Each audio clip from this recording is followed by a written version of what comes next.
Welcome back, and it's time to continue following up with the situation in Gaza as after the truce collapsed on Friday. Unfortunately, the Israeli bombardments continued in South Gaza and claiming more lives. Well, of course, there are Egyptian contacts to try to contain the situation, and we are going to speak about the intensive efforts exerted by President Sisi as he met with a number of world leaders on the sidelines of the COP28 summit in Dubai. But before going into that and into more questions and into more coverage on the ongoing incidents, let me first welcome His Excellency Ambassador Gamal Bayoumi, former Assistant Foreign Minister. Sir, thank you very much for being with us, and a very good morning. Good morning. It's my pleasure. How are you?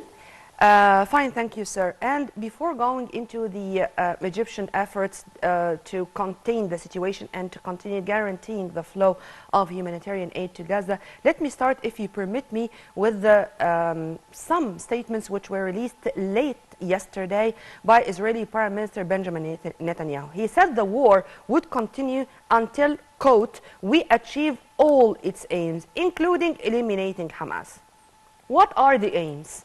I mean, how we can think about such a statement by Netanyahu after claiming more than 15,200 lives of Palestinian civilians, most of them women and minors?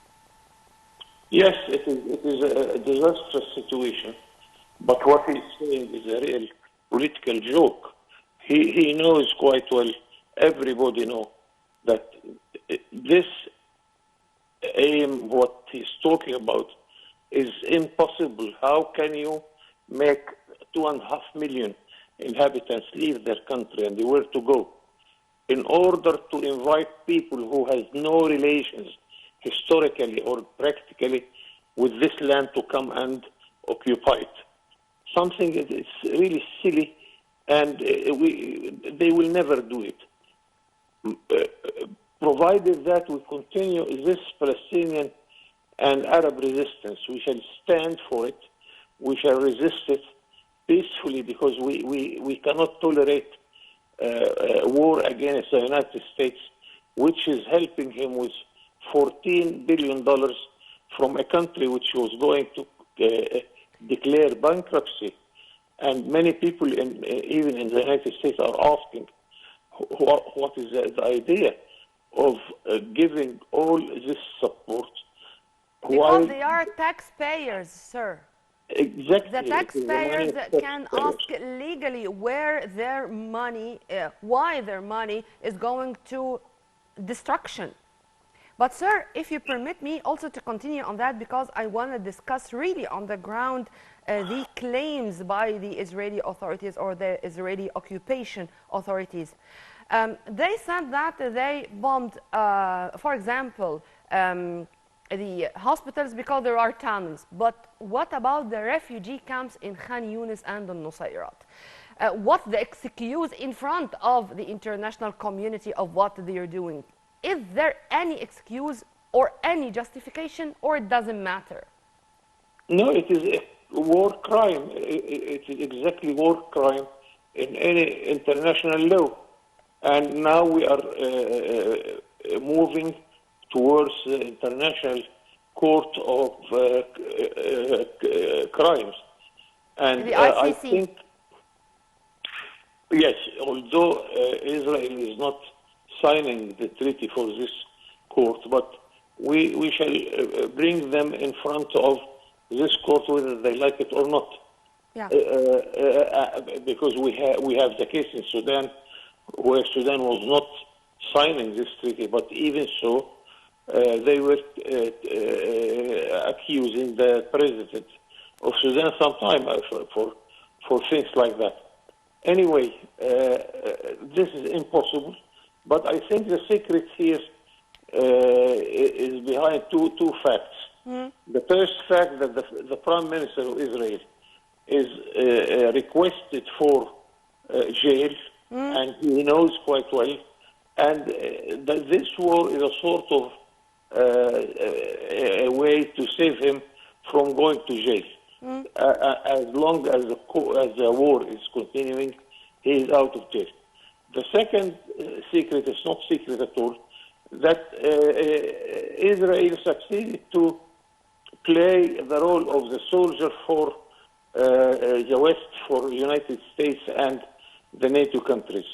And this is the idea from establishing Israel to two reasons: to divide the Arab world, Maghreb from Mashriq; second, to secure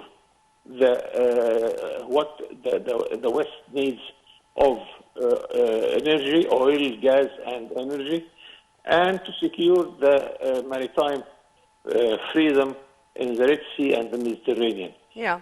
And during the peace process of President Sadat, we succeeded to convince the United States that we are ready to be friends, to exchange benefit with them.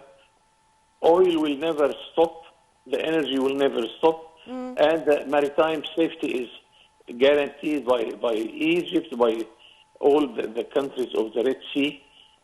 But now we are coming back to this silly idea that Israel can play the role of the soldier to protect the interests of the West and the United States. Yeah.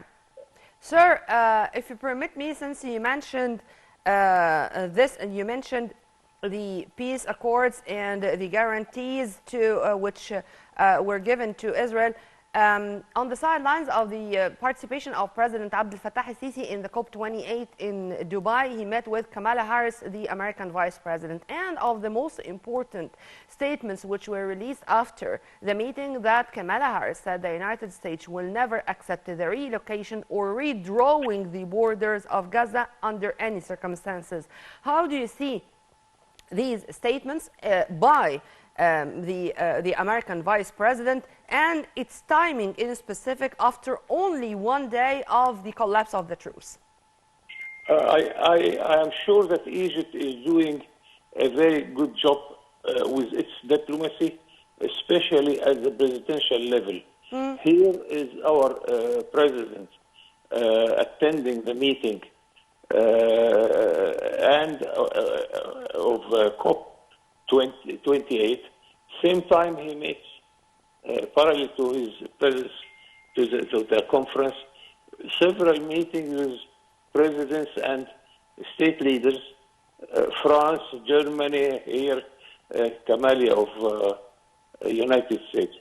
I tell you a secret which is not a secret. I have never failed to convince any diplomat in the world about the right of the Palestinian and that their cause is right, and that Israel should be resisted all over the years.